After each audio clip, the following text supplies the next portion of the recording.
Hello there everybody, the Hat Person here, and welcome back to some more Senran Kagura Shinovi Versus. It's been a long time. You can consider this the beginning of Season 2, because now we're starting a completely new story. So, last time when we left off, a long time ago, we actually, we beat the Hanzo story, which is essentially like the main kind of good guy story. But now, we're going to go into something a little bit more interesting. We're going to go into the storyline that is actually a predecessor to the brand new game that came out called Estival Versus, which is a, technically when you talk about the nitty-gritty in terms of the story, it is a continuation of the Gessen Girls story. And so, you guys know who the Gessen Girls are if you've seen the series. It's essentially the people that was opposing us during our little Hanzo playthrough. Essentially, those people that I was bitching and moaning about all the time that were just a bunch of sore losers that didn't really know how to lose and how to take things like men, but they're not men, so I guess that kind of makes sense. Anyway, here we are.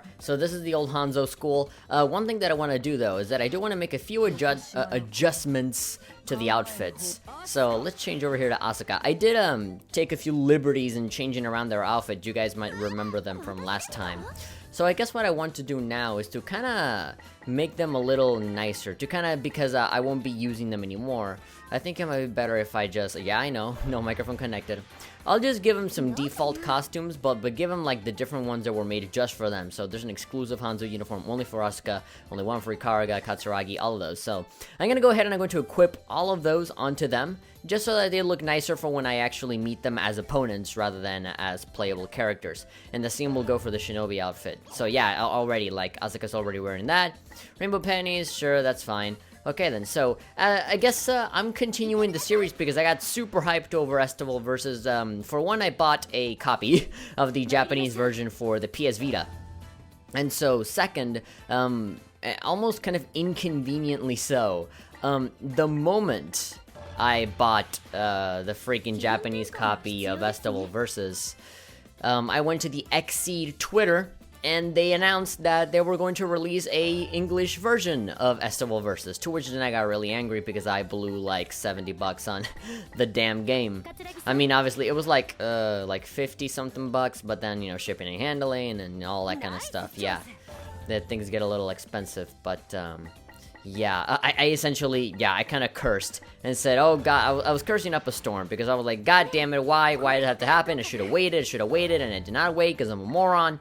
And I kind of give myself the excuse of like, well, there are two versions of the game. There's like the Vita version and the PS4 version. I guess I can keep the Japanese Vita version, but I'll, when the PS4 version in English comes out, I'll go ahead and I'll buy that. But then here comes another problem. I don't have a PS4. So I guess I'll have to invest on a PS4. And when I do, the day that I inevitably get it, I'll get Estival Versus, which I guess by the time that happens, Estival Versus will already have like a huge price drop. And then maybe I'll play it here on the channel. I was not supposed to get out. I was supposed to customize the other girls. Okay, here's Yagyu. Because the Hanzo uniform, Yagyu, she already has that. And she has that, yeah, she still has that ridiculous eye patch kind of stuff. Alright then, so I guess what I'm gonna do now, I'm just gonna keep customizing the characters, don't mind me. I'm actually gonna cut the video right now, and I will go back to the main menu, to the main hub where I choose my factions. And I'll see you there when I actually start to kick off the story. Okay, here we are, we're back. So I already equipped all the other girls with their corresponding outfits, just to make them look cooler for when we actually fight them, because yes, obviously we will fight them just as much as how we fought the other girls. So yeah, here we are, we're back here with Square One. We already finished the Hanzo Academy, now we're gonna go to Gessen Academy. So this is supposed to be like the canon story for Shinovi Versus, and this is the one that's gonna kick off the storyline for Estival Versus. So yeah, even though there will be some details, there will be a lot of bits and pieces of story from the other academies, but this is supposed to be like the main focus. So yeah, this is supposed to be a pretty good story. I've heard to some people that this is like the best one out of all 4 stories. There are 3 right now, but after we beat all 3, there's a 4th one that gets unlocked. So yeah, I'm anxious because, you know, these are the kind of people that we just hated the hell out of at the beginning when we were playing as Hanzo. So yeah, maybe we'll come to understand them as we delve deep into what it is their storyline. So yeah, without further ado, let's begin season 2 right now. Yeah, what she said. Totally, yeah. Okay, so assuming that it'll begin, yeah, there we go. Assuming that it'll start the same as how the Hanzo Academy did, it'll start with like this big long story segment. So yeah, if you guys haven't seen this series before, big warning. One, a lot of fan service during the battle specifically. The story doesn't really have any kind of big amount of fan service at all. But second, yeah, there's a lot of really long story segments. So unless you love to read, then yeah, fair warning. It is a fair, calm February day. Oh yes, the grassy hill has withered in the cold, but as I climb to the top, I see the sunset behind the mountains. I see so many rejected monoliths from 2001: A Space Odyssey. One of them is a little crooked. Now look back at the others. Murakumo, Yozakura, Shiki, and Minori, all walking behind me. The sun's golden glow warms their faces. Okay then, so we can safely assume that this is Yumi, the leader of the group's perspective here.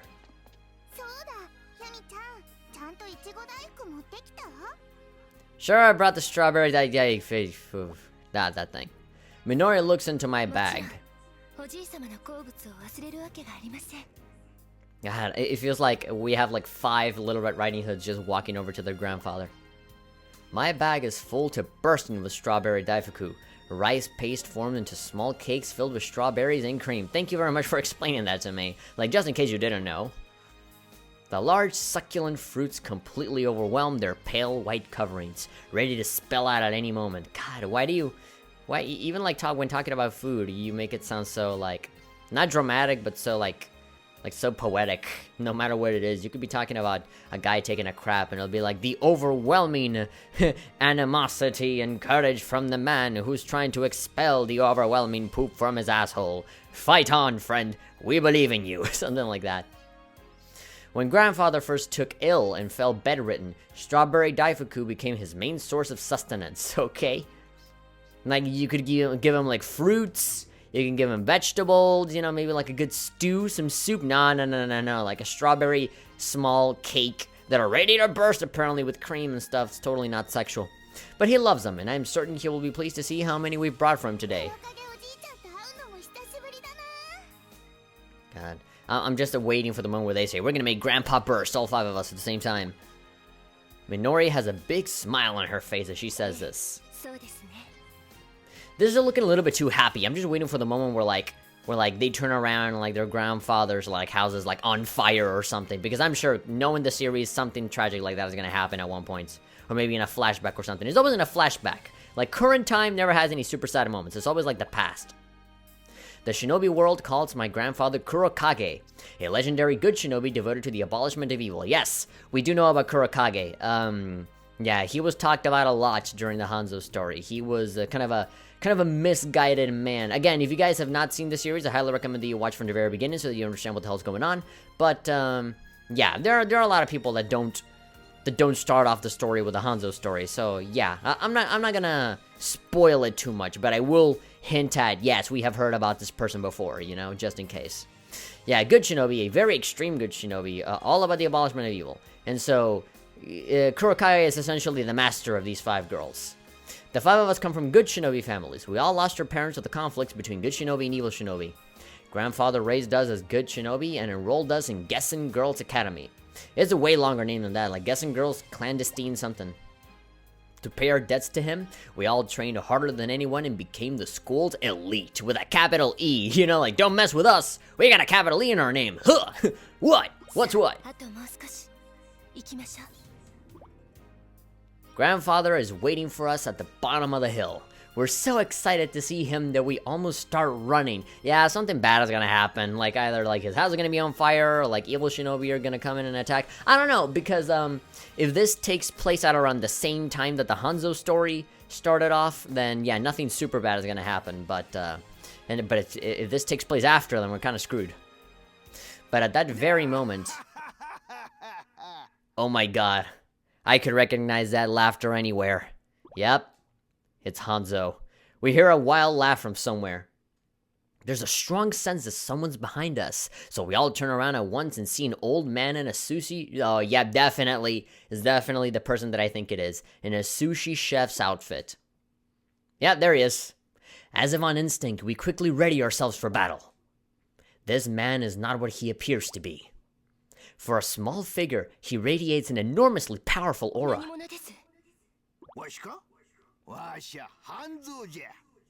God, he's like the Goku of this universe, you know? He's like super mega strong, but he's like kind of an idiot, very easygoing, very lighthearted. Yeah, if Goku actually aged and got old and had a beard and stuff, this would probably be it. Huh? Yeah, so just in case you guys don't know, Hanzo is supposed to be like the legendary good shinobi. He's supposed to be like the most badass shinobi out of all of them. Like, everybody knows who this guy is. Again, you know, like the Goku of this universe. As soon as I hear the name, my blood starts boiling. I know without looking that the others all feel the same way. Hanzo. Anyone who wants to be a shinobi knows his name. It's like anybody who wants to be a game developer knows who Mario is. Ordinary shinobi students might kneel before him right here. But for us, kneeling before this man is not an option. Over and over, Grandfather told us about Hanzo. Oh yeah, so Hanzo and Kurakage know each other from the past. And so they had a little bit of a spat, a bit of a kerfuffle.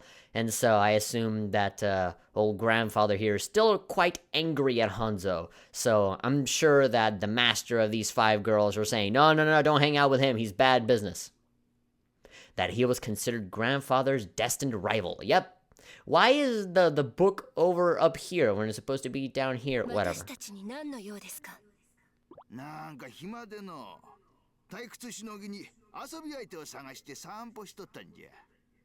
Great. You want to see me make sushi right here in the middle of this big open field? In the middle of sunset? Oh?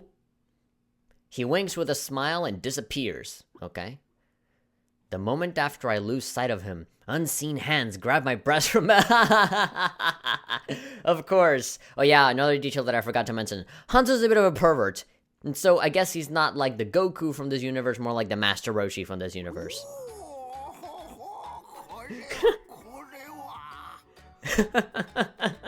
They're always, every single time there's an anime that's related to like really attractive women, there always has to be some old man that has to be like perving up the whole place. That's, I don't know how to feel about that. Before I can even react, Hanzo slips around me again. God, ugh. You insolent degenerates. It didn't sound like she said all that much. I tried to attack him with my elbow, but he quickly steps back. Dude, this is like the most awesome shinobi of all time. Like, he will easily dodge anything you throw at him. Do you think he gives a crap?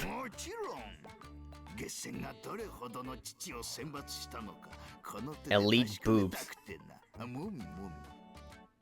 I'm thinking of changing the title of this episode to Elite Boobs, just cuz. Oh? Every single time he does that slashing animation, I feel like he's gonna stab them or something. I'm like, what? Hanzo opens and closes his hands repeatedly, then vanishes again. This guy just grabbed my boobs, so we must kill him now. We scan our surroundings for any sign of him. Yeah, he just being a total like dick. He's just playing around with him. We turn toward the voice and see him behind Murakumo. Oh yeah, that's the girl with the creepy mask, isn't it? So I don't know who's worse, this guy or Katsuragi. I mean, with Katsuragi, it's a little bit more endearing.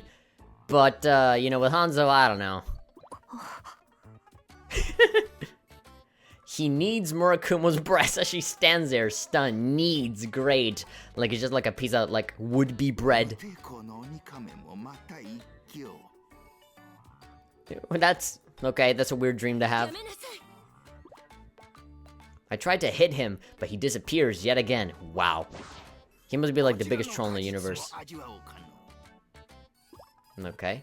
Hanzo appears behind Yozakura this time. He reaches out and grabs her breast. Great, I'm pretty sure... Man, I wonder what he's going to do with Minori. Like, he's just gonna do the same thing with everybody. I love how they're trying to localize, like, the hell you're trying to pull? Like, she's some sort of, like, Western girl. Wait, with some southern Western girl. The hell you're trying to pull? Trying.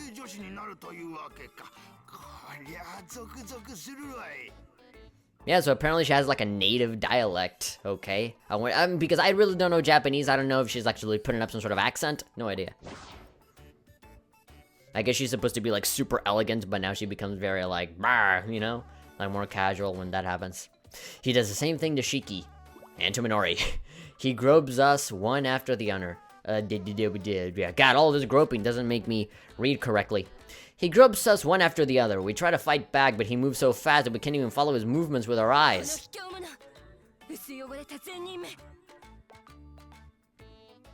Really? Wow. Man, it sounded like she said so little, but the localization is like showing me so much. When I yell that, he finally stops. I know, right? Like, she really is taking it far. As he said, he was only having fun. The wrong kind of fun, but still.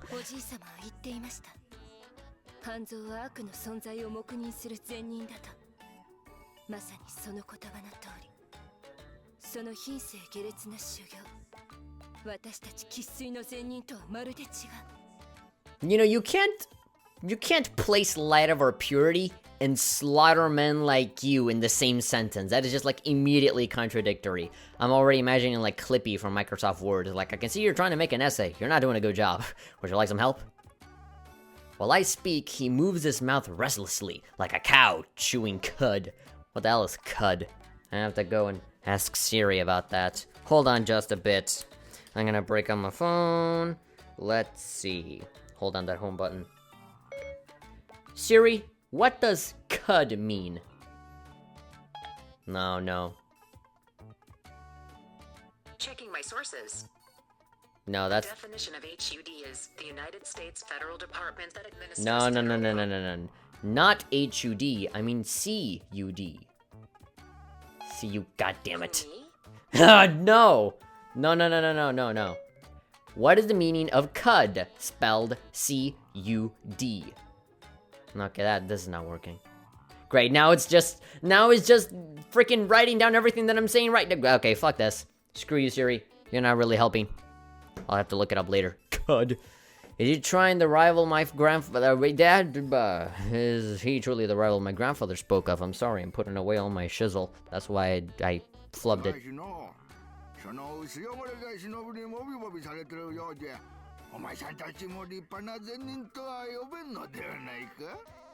That's a good point. Like, how pure can you really call yourself since you said that you were gonna slaughter him? I mean, you're right, but you're wrong. Like, okay, sure. Like, this guy did molest all 5 of you. But, you know, to make all those claims, like, you dare call yourself a shinobi and blah, blah, you're an evil man, you're horrible. Like, okay, yes, but no, but yes, but no. He's still moving his mouth. Is he eating something? Now that I look closer, I see white powder around his mouth. Oh, God. Okay, I can see where this is going.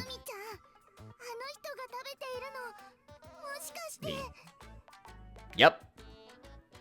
At Minori's prompting, I slowly, hesitantly peer into my bag. Key energy! Shinobi powers, bitch! My bag is empty. Hanzo has been munching on our grandfather's strawberry daifuku. Yumi proceeds to shove her entire fist up Hanzo's mouth so that he can vomit the whole thing.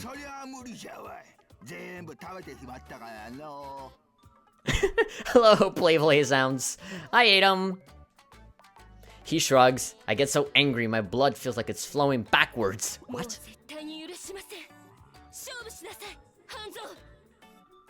I take on a dueling stance. He stands there and scratches his ear. He just doesn't give a crap. I mean, that's usually what old people... I mean, if old people had ninja powers, man, this is what they would do all the time.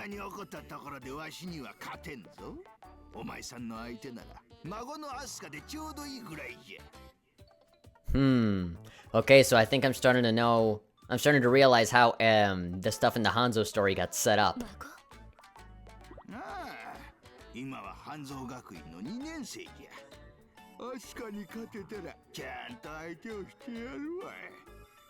I love how he's like halfway yawning and talking at the same time. He's so like careless. Alright then, so this is how everything got set up. So yeah, this entire thing is before the whole Hanzo story. So in the Hanzo story, just out of nowhere, the guessing girls come in and they call us out. And they ask for like a shinobi battle royale or something, and we all have to fight each other. And this is probably the cause of it, because Asuka's grandpa went ahead and molested a bunch of girls and said, okay, you know what? Yeah, well, let's have my granddaughter fight you. With a long, loud yawn, he disappears. Pshing! Just like, poosh, like a puff of smoke. I bite my lip, hard. Never before have I felt so humiliated. I'm too embarrassed to see my grandfather. Well, wouldn't it be better for you to go and say, hey, Kurokage, you know, we saw Hanzo. He molested all 5 of us. What the hell should we do, you know? Like, oh, Joe, I'm too embarrassed. No, if anything, you should go and talk to him more. You know, you're phasing Hanzo here, the Hanzo, so you should go ahead and think about it rather than, you know, just compulsively going out and attacking. My voice cracks as I say it. They all think it over, then give me a small nod. Yeah, kind of funny how nobody ever talked. It was just her. When we return to our very elegant ninja room, oh my god, in our school, we find our master Wang Pai meditating there. Okay, this is a new guy. Okay, so in the Hanzo story, we never heard of a guy called Wang Pai, so it must be Chinese. Wang Pai is an old man with a long beard. Despite his age, he's all muscle. He can still move like a top-class shinobi. He trains us as hard as he can to make us stronger. I can only imagine that he looks like that drunk fighter from King of Fighters. He sounds very similar to Hanzo. It's like, we don't have enough voice actors. You do his other voice. He doesn't move, and he keeps his eyes closed. But he goes on, well, either that or he's just Chinese. But he goes on talking.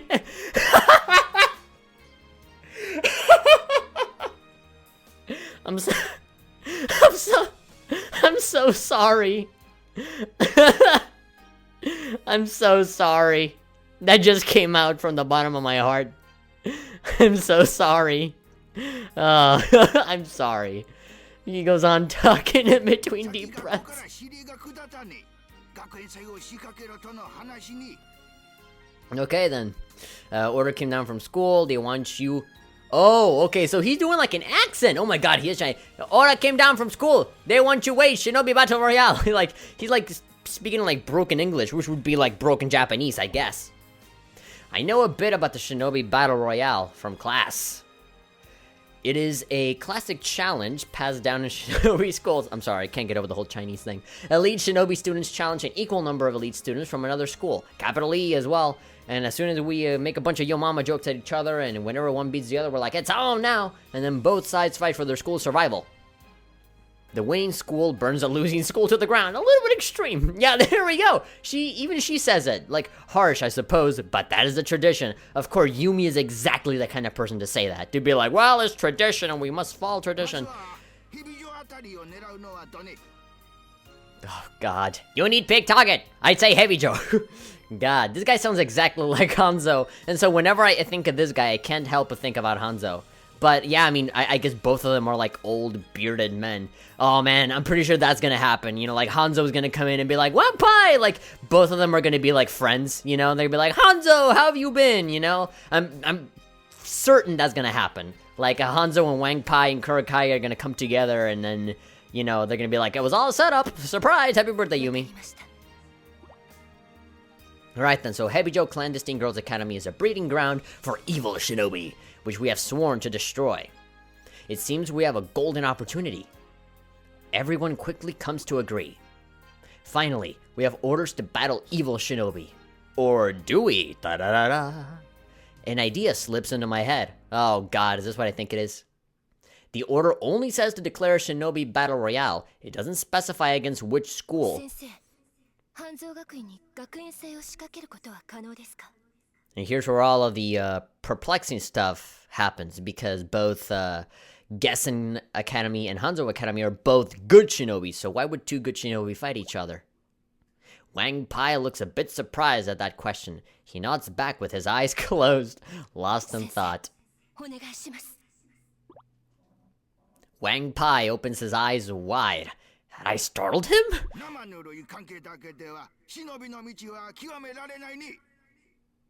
Okay.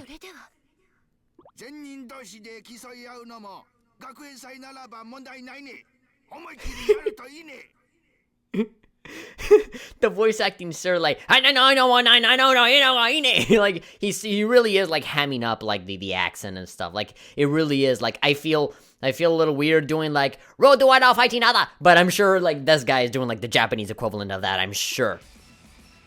I give him a nod of appreciation.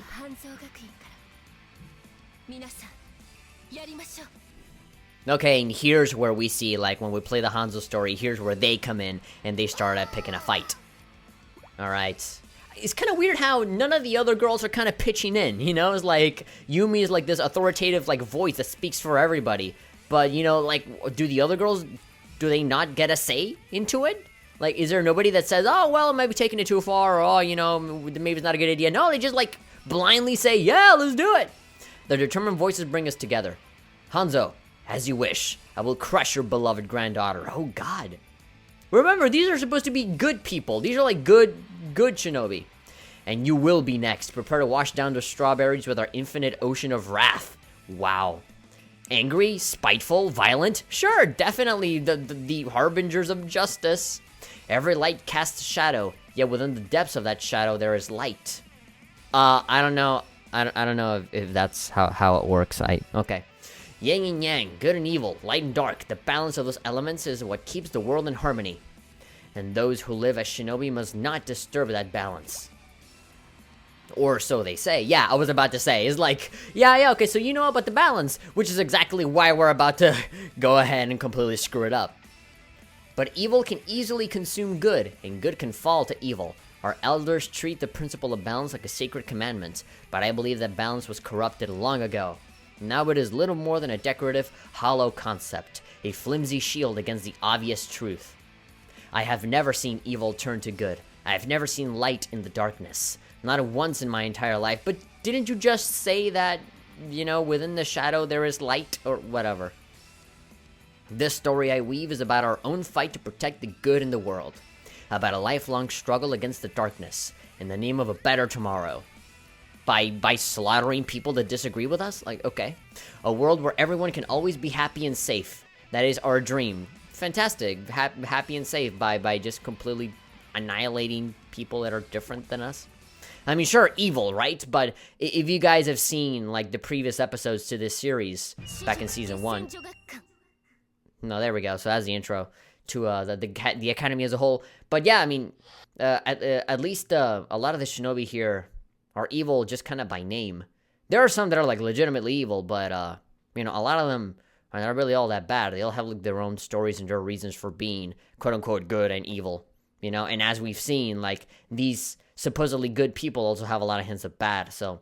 I don't know, I mean, that's why I find this plot and this story very interesting. You know, there's a lot of in-between within, like, good and evil, but then, like, the good but kind of sort of evil, and the evil but they're kind of sort of good, and some people just kind of don't care, you know, that kind of stuff. Alright then, so this episode is already 30 minutes long. So, yeah, consider that the introduction. And, yeah, I guess we're gonna continue later on. I don't want this episode to be way too long. We're already hitting 30 minutes, and, you know, adding up all of the editing that I'm going to be doing is probably gonna be maybe, maybe 27, 28 minutes. So, yeah, I'm gonna cut it off right here. I'm sorry that there hasn't been any action as of late right now that we're starting off another season of this. But, hey, right now you can take a look at, you know, the Gessen Clandestine Girls Academy right here as I walk around. Okay, and so we'll proceed to talk to everybody during the next episode, and maybe then we'll move on over to some other missions and some other story-based stuff, because we already went through the tutorial, and I've also beaten this game 100%, so I'm pretty well versed in the game by now. So I think my commentary will actually flourish a lot better now that I know everything about the game. Well, almost everything. Rather than the first, like, 2 or 3 episodes of this series where I just knew nothing and I just poked fun at the game constantly. But anyway, if you guys have been enjoying these videos and enjoying the series as a whole, be sure to give it a like. And of course, subscribe to stay updated on everything that's been going on, so you never miss a single video when it comes out. Right now, I'm feeling super proud of myself because I released my Earthbound review finally with my collab and stuff, so yeah. It's pretty cool. Things are looking up for me, and so that kind of inspired me to bring back this series and to have a lot of fun as well. Anyway, I'm the Hat Person, and I will see you guys next time for some more Senran Kagura Shinovi Versus. See you later.